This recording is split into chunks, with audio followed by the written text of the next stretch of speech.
from the American Gulf Coast, it's the Dave Nemo Show.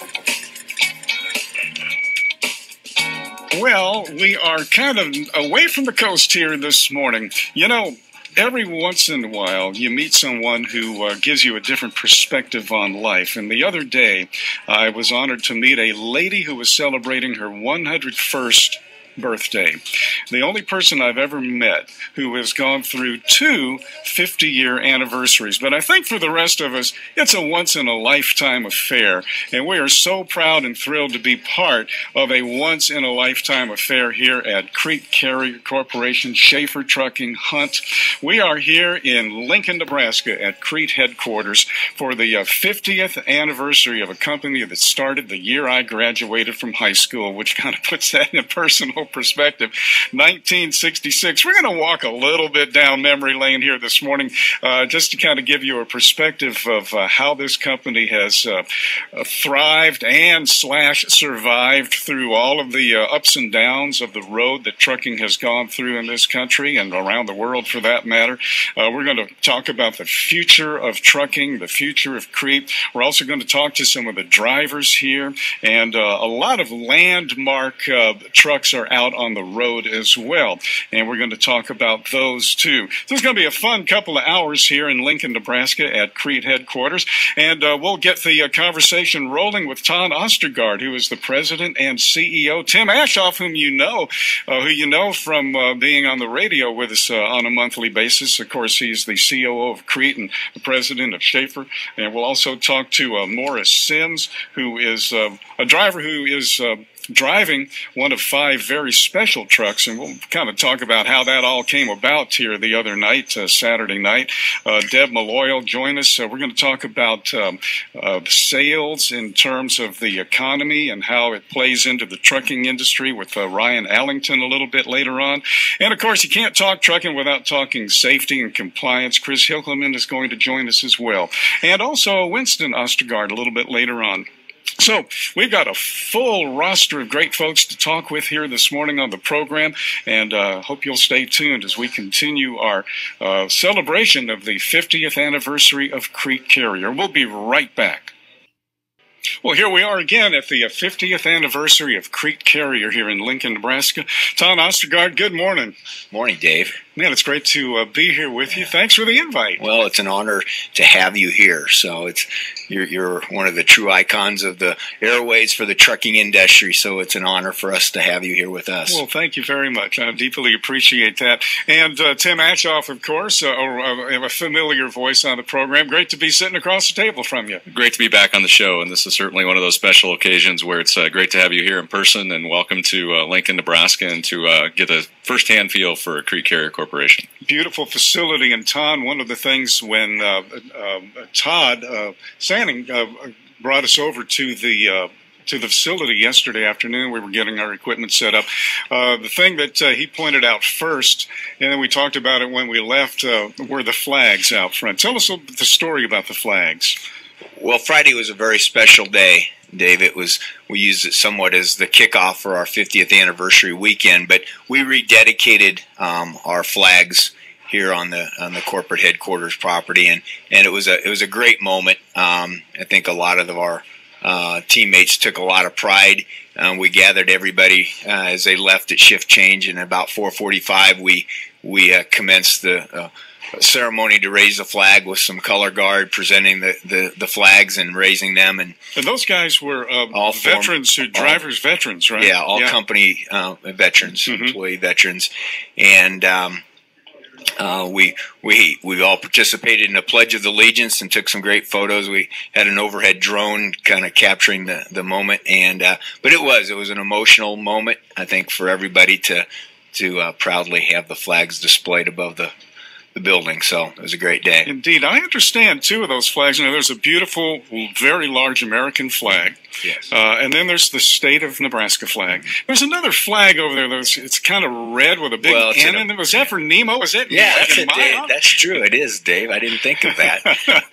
It's actually the University of Nebraska flag. It will be replaced or interchanged occasionally with the Crete Carrier company flag that didn't arrive on time, but it will also be flying So, but that's a good point, Dave. We'll call it the Nemo flag.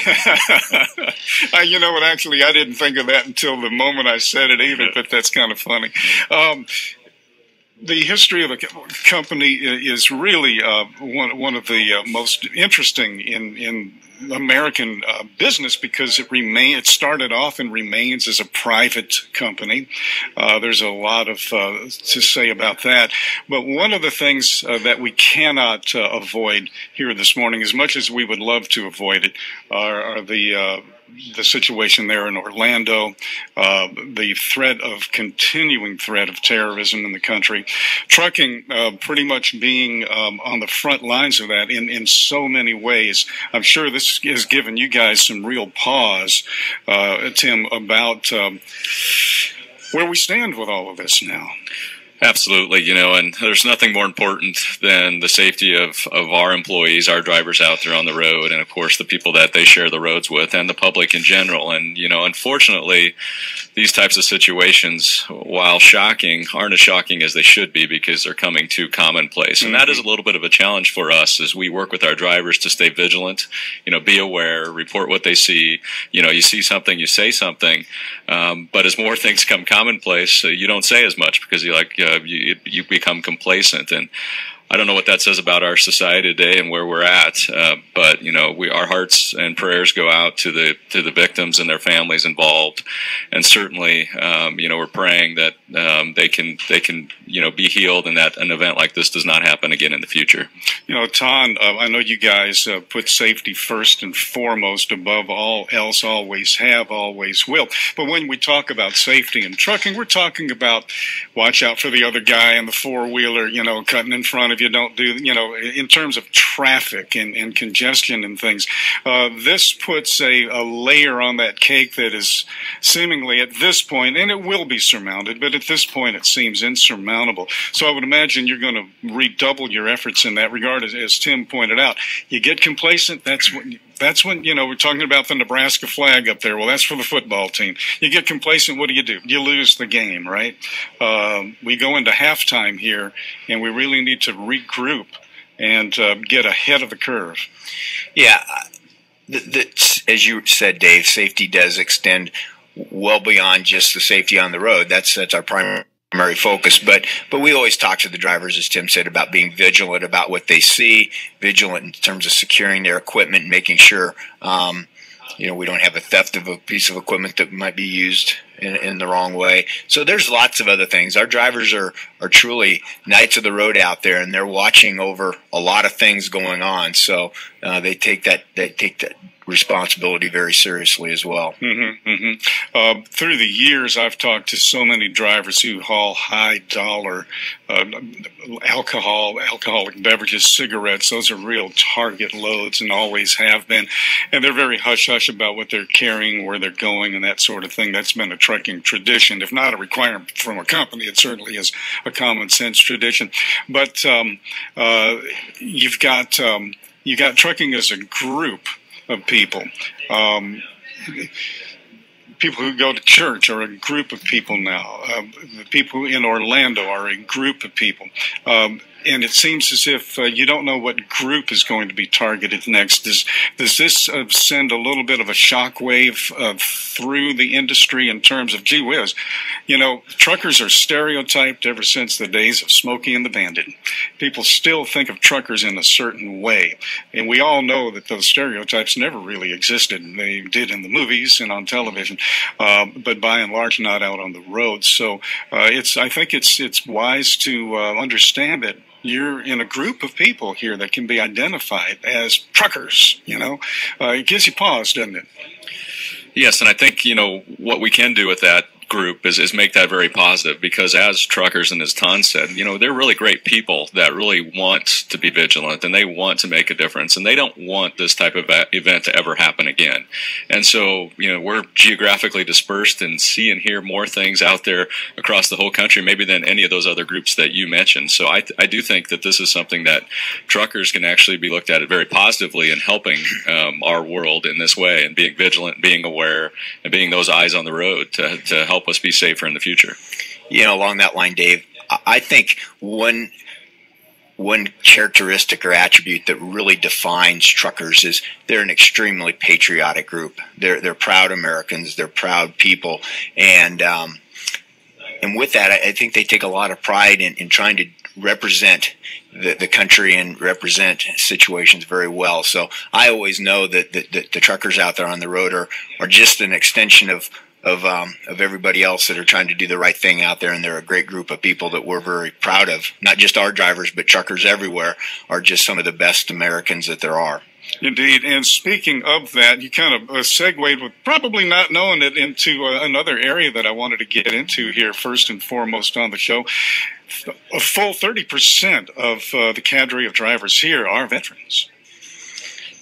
That is the case, and we're fortunate to have that. You know, it's sort of naturally evolved that way, and what's really been very rewarding then is recognizing that we wanted to recognize not only all of our veteran drivers, but then veteran drivers across the country. And about 5 years ago, we started our Patriot Fleet, and really as an outward sign of saying thank you to all the veterans out there. And we have 20 Patriot Fleet trucks running in Crete and Schaefer, and 5 over in Hunt Transportation. And like our 50th anniversary truck, I know you'll talk about here shortly. It was a good way for us to outwardly recognize the service that people have done for our country, and now are serving our country, as Tonn mentioned, as drivers, because, you know, as we all know, trucking moves America, as they say, that you wouldn't be here today, we wouldn't be here today without all the goods and the services that trucks provide, and being able to provide that transition from military service to a good, rewarding career, and one that, as Tonn mentioned, can still make you feel like you're patriotically serving your country, has been a very good transition for many of those drivers, and we're so proud to have 30% of our drivers here to be former service members. Indeed. You know, Tonn, you mentioned the fact, and it's obviously, well, it's a fact because it's true, that by and large, truck drivers are very patriotic people. But the man on the street, the man, you know, in the family truckster going down the highway, doesn't necessarily know that. People don't know something unless you tell them. These trucks tell people this. Do you get some response back from the general public on that? We've received tremendous response, and you're absolutely right, Dave. Really, the almost invisible hero behind that truck is the driver. The truck doesn't do anything without having a great driver behind the wheel. But so that truck is the outward visible symbol, and we have, with our Patriot Fleet, received a tremendous amount of response from customers. We constantly get people stopping, wanting to have their pictures taken with that truck. I've received a number of different, emails and just contact from people just saying how proud they were of seeing the truck and giving us compliments for our efforts to recognize the Patriots. Yeah, because a truck is, well, it's the biggest thing on the road, so it's the perfect billboard, if you will, you know, and it makes people think in terms like that, and it changes perspective and it changes attitude. Yes. And of course, attitude is everything, as Dale Carnegie would have told us. Well, and those drivers that are assigned that truck, they take a tremendous amount of pride. As Tim mentioned, they're all former veterans that are driving that truck. So they feel like they're the commander of that ship, the commander of that aircraft that they're entrusted with. So that's just their new outward sign of the military that they served.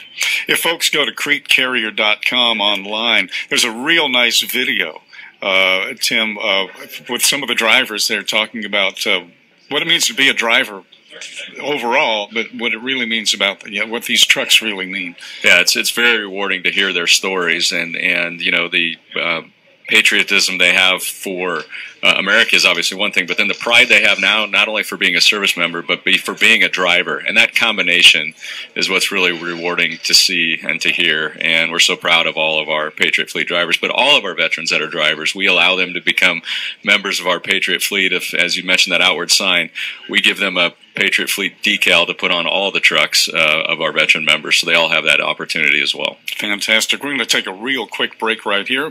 We are celebrating 50 years on the road. Crete carrier, starting off with 6 trucks hauling some Alpo dog food back in 1966, and that's how the company got started.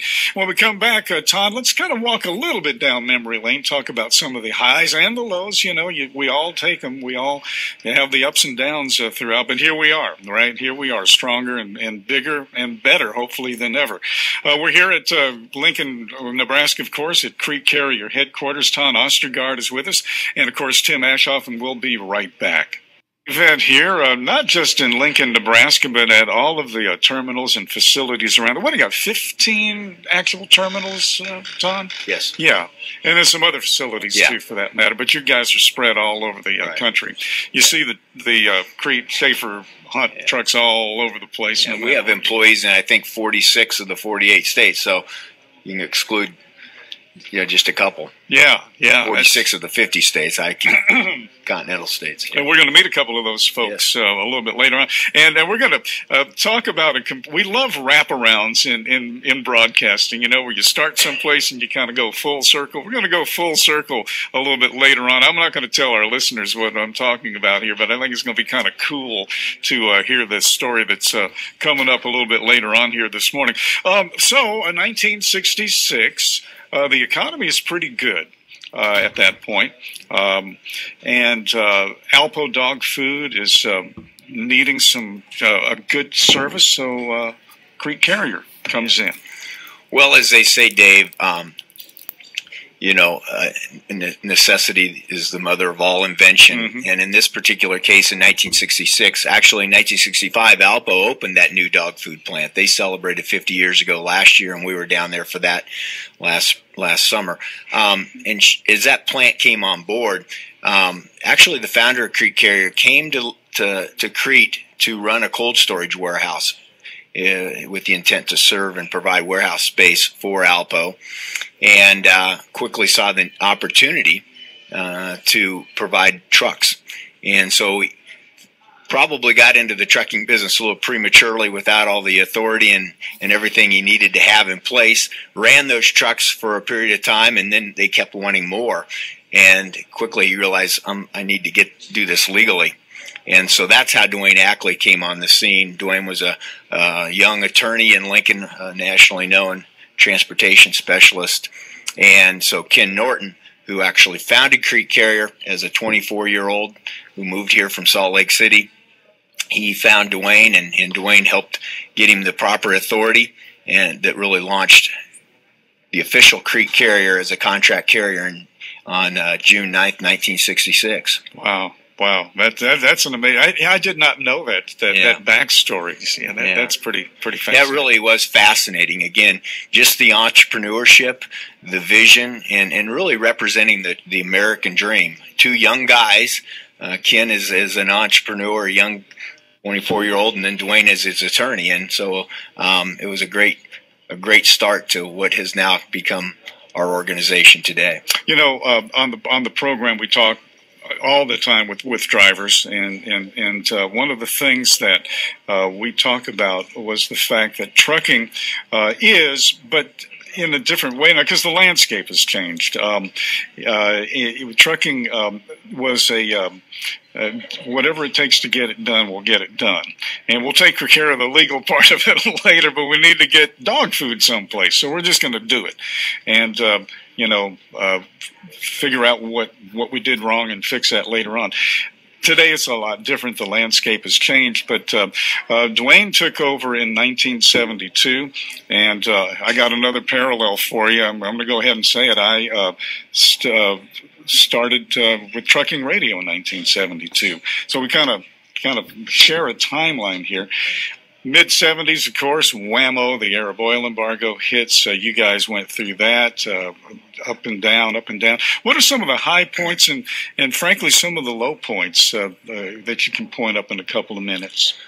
Well, the thing about history, when you reflect back, you always do remember those high points. Yeah. And there are a lot of tremendous opportunities along the way, and I think it was really probably best represented by just a tremendous opportunity in our country at that point in time. Just to the interstate system was really getting to be across the whole country, and there was just so many things that spurred on transportation.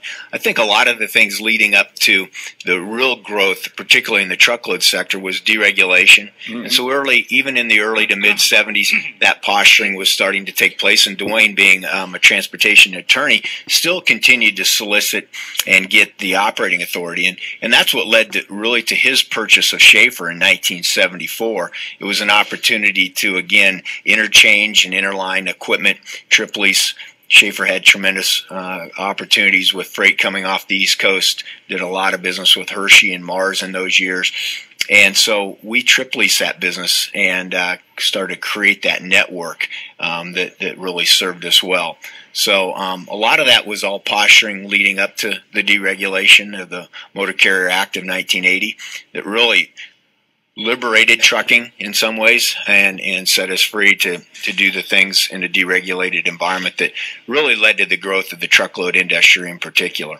Johnny Cash did a piece back in the early 70s, and it was called I've Been Everywhere, based on an old Hank Snow song. And it was about 6 minutes long, and he listed off, countless trucking companies, and all but about 2 or 3 are gone. Yeah. So when you say, well, deregulation, and it presented a challenge and opportunity, it also presented a dead end for a lot of companies as well. And you guys went through that barrier. Well, what happened at that stage, Dave, on the balance sheet of most trucking companies, their operating authority was their most valuable asset.